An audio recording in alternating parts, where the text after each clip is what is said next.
Hello guys. അപ്പോൾ നമ്മളിന്ന് explain ചെയ്യാൻ പോകുന്നത് ബ്ലഡ് ഹൗണ്ട് എന്ന സീരീസിൻ്റെ സീസൺ 2 ആണ്. മൊത്തം 7 എപ്പിസോഡുകളാണ് ഈ സീരീസിൽ വരുന്നത്. അപ്പോൾ നമുക്ക് നേരെ എക്സ്പ്ലനേഷനിലോട്ട് കടക്കാം. അതിനു മുമ്പ് എൻ്റെ ചാനൽ ഇതുവരെ സബ്സ്ക്രൈബ് ചെയ്തില്ലെങ്കിൽ തീർച്ചയായും സബ്സ്ക്രൈബ് ചെയ്യുക. പിന്നെ ചാനലൊന്ന് ഹൈപ്പും കൂടി ചെയ്യുക. ഈ എപ്പിസോഡിൻ്റെ തുടക്കത്തിൽ കാണിക്കുന്നത് യോങ്ങിനെയാണ്. ഹോസ്പിറ്റലിലേക്ക് കൊണ്ടുപോവാണ്. കിമ്മും ഉണ്ട് കൂടെ. ഈ എക്സ്പ്ലോഷൻ നടന്ന ന്യൂസ് ഹോങ് കാണുന്നുണ്ട്. അതുപോലെ അവൻ്റെ സ്റ്റാഫായിട്ടുള്ള വു ജോങ്ങും. ശേഷം വു ജോങ് കിമ്മിനും വുജിനും ഒരു ഗ്രൂപ്പ് കോൾ വിളിക്കും. നിങ്ങളിപ്പോൾ എവിടെയാ? വുജിൻ: ഞാൻ മൂണിൻ്റെ കൂടെ ഒരു കാർ റിപ്പയർ ഷോപ്പിലാണ്. മറ്റവളും ഞങ്ങളുടെ കൂടെയുണ്ട്. കിം: യോങ്ങിന് നല്ല പരിക്ക് പറ്റിയിട്ടുണ്ട്. ഞാൻ ഹോസ്പിറ്റലിലാണ്. വുജിൻ അപ്പോഴായിരിക്കും അതറിയുന്നത്. അപ്പോൾ എന്താ അവസ്ഥ എന്ന് ചോദിക്കുമ്പോൾ CT സ്കാൻ എടുത്തുകൊണ്ടിരിക്കുക, ബോധം വന്നിട്ടില്ലെന്ന് പറയും. ശേഷം അവളെ ചോദ്യം ചെയ്തുകൊണ്ടിരിക്കുകയാണ്. ആരാടി നിനക്ക് ഓർഡർ തന്നത് ഇങ്ങനെ ചെയ്യാൻ? അവൾ പറയുന്നുണ്ടാവില്ല. മൂണിനാകെ ദേഷ്യം വരുന്നുണ്ട്. അവൾ അടുത്തോട്ട് വാ എന്ന് പറയും. എന്തിനാ? ഇതൊരു സീക്രട്ടാണ്, അടുത്തോട്ട് വാ.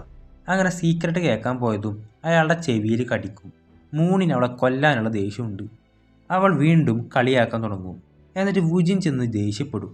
അവൻ്റെ കൈ തരിക്കുന്നുണ്ട്. പക്ഷെ പെണ്ണായതുകൊണ്ട് അവനൊന്നും പറ്റുന്നില്ല. ആ സമയം വു ജോങ് വിളിക്കും. അവനും അവിടേക്കെത്തും. എന്തായി കാര്യങ്ങൾ? ഞങ്ങൾ കുറേ നോക്കി, പക്ഷെ അവളൊന്നും പറയുന്നില്ല. അങ്ങനെ വു ജോങ് അവളോട് സംസാരിക്കാൻ ചെല്ലും. ഇരിക്കാൻ കസാര എടുക്കുമ്പോൾ അവളത് ചവിട്ടി തെറിപ്പിക്കും. നിന്നോടാരെ ഇരിക്കാൻ പറഞ്ഞ്? വീണ്ടും അത് തന്നെ ചെയ്യും. അവൻ ഞാനിവിടെ ഇരുന്നോട്ടെ എന്ന് ചോദിക്കുമ്പോഴാണ് അവൾ സമ്മതിക്കുന്നത്. നീ ഞങ്ങളോട് കുറച്ചു നേരം സഹകരിക്കണമെന്ന് പറയുമ്പോൾ അവൾ അവൻ്റെ മുഖത്ത് തുപ്പും. അവനൊന്നും ചെയ്യില്ല. നിന്റെ ഫോണിൽ നിന്നാണ് ആ ഹോട്ടലിൻ്റെ അഡ്രസ്സ് ഞങ്ങൾക്ക് കിട്ടിയത്. ആ വിവരം അവൻ അറിഞ്ഞിട്ടാണ് അവിടുന്ന് പോയതും. അത് നിന്റെ അടുത്ത് നിന്നാണ് ആ ഇൻഫോർമേഷൻ കിട്ടിയെന്ന് അറിഞ്ഞാൽ അവർ നിന്നെ ഉപദ്രവിക്കും. അതുകൊണ്ട് നീ ഞങ്ങളുടെ കൂടെ നിൽക്ക്. നീ സഹകരിച്ചാൽ നിന്റെ സേഫ്റ്റി ഞങ്ങൾ നോക്കിക്കോളാം. അപ്പോൾ നിങ്ങളെന്ത് സേഫ്റ്റി നോക്കാനാ? എന്നെ പേടിപ്പിക്കുകയാണോ നീ? അപ്പോൾ അങ്ങനെ ഒന്നുമല്ല, നീ ഞങ്ങളുടെ കൂടെ നിൽക്ക്. അവൾ എന്നാൽ എൻ്റെ കെട്ടഴിക്ക്, വേദന എടുക്കുന്നു. അങ്ങനെ അവളുടെ കെട്ടഴിക്കും. ജാങ് ആണ് എനിക്ക് ഓർഡർ തന്നതെന്ന് പറയും. അവനിപ്പോൾ എവിടെയുണ്ട്? അതെനിക്കെങ്ങനെ അറിയാനാ? ഇതുപോലെ ജോബുള്ള സമയത്ത് മാത്രമേ ഞാൻ അവനെ കാണാറുള്ളൂ. നിനക്ക് എത്ര കാലമായി അറിയാം? 3 വർഷമായി. അവനെക്കുറിച്ച് വേറെ എന്തെങ്കിലും അറിയുമെന്ന് ചോദിക്കുമ്പോൾ അവൾ മൂണിനോട് ഒരു സിഗരറ്റ് വേണമെന്ന് പറയും. അവൻ്റെ നമ്പറുണ്ടോ എന്ന് ചോദിക്കുമ്പോൾ നമ്പറൊക്കെ എപ്പോഴും അവൻ മാറ്റും. പിന്നെ എൻ്റെ കോൾ അങ്ങനെ എടുക്കാറൊന്നുമില്ല. മെസ്സേജ് ചെയ്യും, കുറച്ച് കഴിഞ്ഞാൽ റിപ്ലൈ കിട്ടും, അത്ര തന്നെ. വുജിൻ: നീ ഹോങ്ങിൻ്റെ ഡ്രിങ്ക്സിൽ എന്താ ചേർത്തത്? അപ്പോൾ എൻ്റെ പേഴ്സ് എടുക്കാൻ പറയും. അതിൽ നിന്ന് ഒരു ലിക്വിഡ് എടുത്ത് കൊടുക്കുന്നു. നീ ഞങ്ങളെ അവനെ പിടിക്കാൻ സഹായിക്കണം, എന്നാലേ നിനക്കും ഇതിൽ നിന്ന് രക്ഷപ്പെടാനാവും. അവൾ: ഇന്നൊരുപാട് ലേറ്റായി, ഇനി നാളെ ആവാമെന്ന് പറയുന്നു. ശേഷം അവളെയും കൊണ്ട് അവർ ഹോട്ടലിലേക്ക് ചെല്ലും. അവൾക്കൊരു റൂം കൊടുത്ത് ആ റൂം ലോക്ക് ചെയ്യും. സംശയം തോന്നി അവൾ അത് പതുക്കെ വലിക്കുമ്പോൾ ലോക്കാണെന്ന് അവൾക്കും മനസ്സിലാവും. ശേഷം വുജിനും വുജോങ്ങും റൂമിലെത്തുമ്പോൾ അവിടെ കിം ഉണ്ടാവും. നീ ഹോസ്പിറ്റലിലാണെന്നാണ് ഞാൻ വിചാരിച്ചത്. അപ്പോൾ ഡോക്ടർ അവിടുന്ന് പൊക്കോളം പറഞ്ഞു. ഞാൻ പോരുന്നത് വരെ ബോധം വന്നിട്ടില്ല. എല്ലാത്തിനും കാരണം ഞാനാണ്. വുജിൻ അവനെ സമാധാനിപ്പിക്കാൻ നോക്കും. അങ്ങനെയൊന്നുമില്ല. ഹോങ് ആണേലും യോങ് ആണേലും മൂണാണേലും അവർ തന്നെ തീരുമാനിച്ചതാണ് ഇതിനെതിരെ ഫൈറ്റ് ചെയ്യാൻ, നിനക്കൊന്നും പറ്റാതിരിക്കാൻ. അങ്ങനെയൊന്നും ചിന്തിക്കാൻ പോലും ആവുന്നില്ല. അതുകൊണ്ട് നീ അപകടത്തിലായാൽ ഞങ്ങളെല്ലാവരും ഉണ്ടാവും നിന്നെ പ്രൊട്ടക്റ്റ് ചെയ്യാൻ. നീ യോങ്ങിനെയും മൂണിനെയും നോക്ക്. ഒരാൾ പോലീസും മറ്റേയാൾ പലിശക്കാരനുമാണ്. അവർ തമ്മിൽ ചേരാനേ സാധ്യതയില്ല. പക്ഷെ അവരിപ്പോൾ ഒരു ടീമാണ്. നമ്മളെല്ലാം ഒരു ഫാമിലിയാണ്. നിങ്ങൾക്ക് രണ്ടാൾക്കും വിശക്കുന്നില്ലേ? ഞാൻ ഫുഡ് ഓർഡർ ചെയ്യാമെന്ന് പറയുന്നു. ശേഷം ബെയ്ക്കിൻ്റെ ഗ്യാങ് കിമ്മിന് വേണ്ടിയുള്ള ഒപ്പോണൻറ്റിനെ സെലക്ട് ചെയ്തുകൊണ്ടിരിക്കുകയാണ്. ഭയങ്കര ബ്രൂട്ടലായിട്ടുള്ള ഫൈറ്റേഴ്സിനെയാണ് അവർ നോക്കുന്നത്. അങ്ങനെ 2 പേരെ സെലക്ട് ചെയ്യും. ശേഷം ടേയോങ് വുജിന് ആ സൈറ്റ് കാണിച്ചു കൊടുക്കും. കിം ഈ തേഴ്സ്ഡേ 11 മണിക്ക് ഫൈറ്റ് ചെയ്യാൻ പോവുകയാണെന്നാണ് ഇതിൽ കാണിക്കുന്നത്. ഇപ്പോഴാണ് ഇത് പോസ്റ്റ് ചെയ്തത്. ശേഷം കിം ജിമ്മിൽ പ്രാക്ടീസ് ചെയ്യുന്നുണ്ട്. ശേഷം ഹോസ്പിറ്റലിൽ കിടക്കുന്ന യോങ് പതുക്കെ കണ്ണു തുറക്കും. ഡോക്ടർ, നിങ്ങൾക്ക് ഹെയർ ലൈൻ ഫ്രാക്ചറാണ്. നിങ്ങൾ നന്നായി ഒന്ന് റെസ്റ്റ് എടുക്കണം. ഞാനിത് സീരിയസ് ആയിട്ട് തന്നെ പറയുന്നതാണെന്ന് പറയും. ശേഷം ജീനക്ക് ജാങ്ങിൻ്റെ മെസ്സേജായി ഒരു റെസ്പോൺസും വന്നിട്ടില്ല. അവളാണെങ്കിൽ അവിടെ മൊത്തം തിന്ന് മുടിപ്പിക്കുകയാണ്. ശേഷം കിം റൂമിലെത്തും. നീ ജിമ്മിൽ പോകുമ്പോൾ എന്താ എന്നെ വിളിക്കാതിരുന്ന്? നീ നല്ല ഉറക്കമായിരുന്നു, ശല്യപ്പെടുത്തണ്ട എന്ന് വിചാരിച്ചു. ഇവർ ആരും അറിയാതെ അവനോട് ചെന്ന് ഫൈറ്റ് ചെയ്യാനാണ് കിം വിചാരിക്കുന്നത്. എന്നാൽ നാളെ ഒരുമിച്ച് പോകാമെന്ന് വുജിൻ പറയും. അവിടുന്ന് യോങ് കിമ്മിനെ വിളിക്കും. നീ എവിടെയെന്ന് ചോദിക്കുമ്പോൾ ഹോട്ടലിലാണെന്ന് പറയും. എന്നിട്ട് യോങ് ഹോട്ടലിലേക്ക് എത്തും. അവനെ കണ്ടതും എല്ലാവർക്കും സന്തോഷമാവും. എന്നാലും ബെയ്ക്ക് എങ്ങനെ ഞങ്ങൾ വരുന്നുണ്ടെന്ന വിവരം അറിഞ്ഞു എന്ന് യോങ്ങിന് അറിയില്ല. ടേയോങ്: ചിലപ്പോൾ ആ ഹോട്ടലിലുള്ളവർ തന്നെയായിരിക്കും അറിയിച്ചിട്ടുണ്ടാവുക.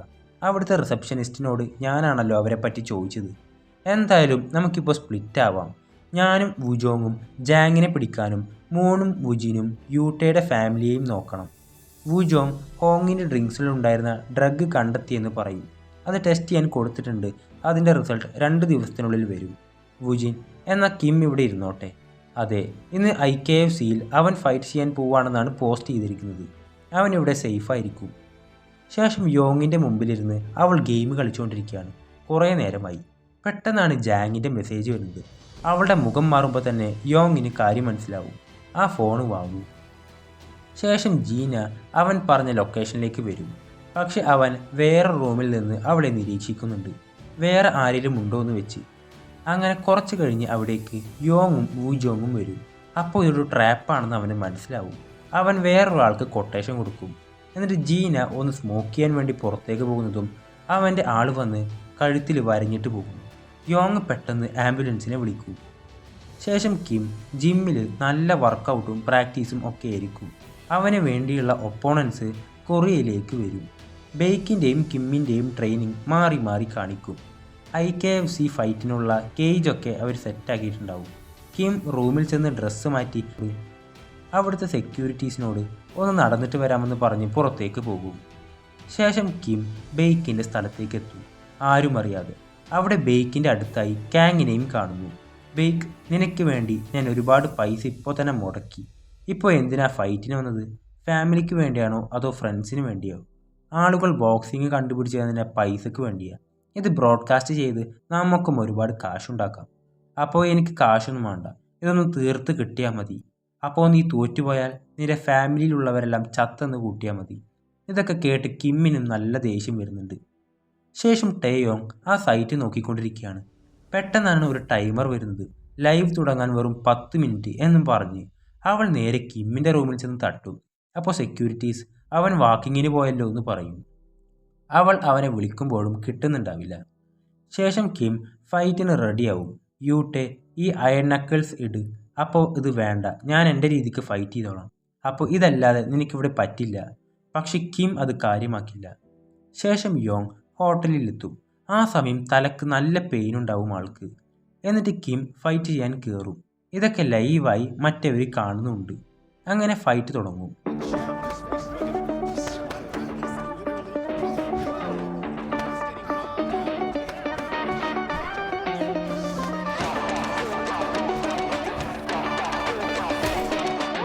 ഒറ്റയടിക്ക് അവൻ്റെ ബോധം കളയും.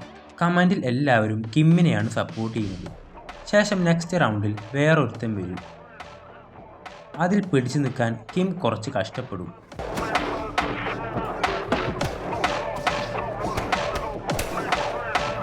പക്ഷേ കിം വിട്ടുകൊടുക്കില്ല.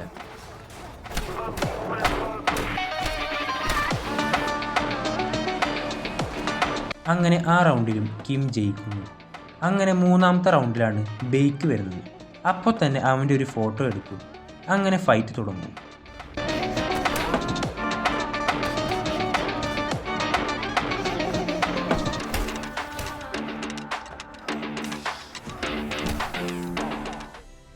എന്നിട്ട് ബെയ്ക്ക് അവൻ്റെ കയ്യിനും ഷോൾഡറിനൊക്കെ ഇട്ട് അടിക്കാൻ തുടങ്ങും.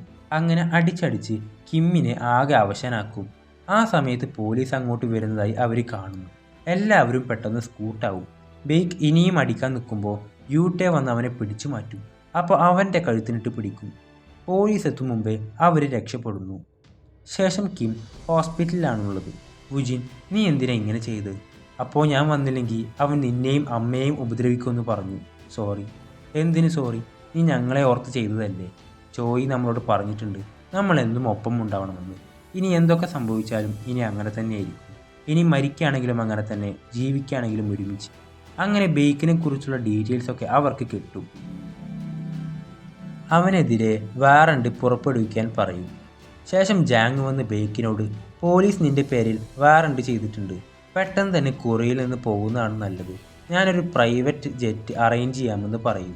ബെയ്ക്കിന് ആകെ ദേഷ്യം വരും. പോയി ആ കിമ്മിൻ്റെ അമ്മയെ പിടിച്ചുകൊണ്ടുപോകാമെന്ന് പറയും. അങ്ങനെ അവൻ എൻ്റെ പിന്നാലെ വരണം. അങ്ങനെ ഇതും കാണിച്ചുകൊണ്ടാണ് ഈ എപ്പിസോഡ് അവിടെ അവസാനിക്കുന്നത്. അപ്പോൾ അടുത്ത എപ്പിസോഡ് ഞാൻ ഉടൻ വരുന്നതാണ്. ആ എപ്പിസോഡുകളെല്ലാം മിസ്സാവാതിരിക്കാനായി ഈ ചാനൽ ഒന്ന് സബ്സ്ക്രൈബ് ചെയ്യുക.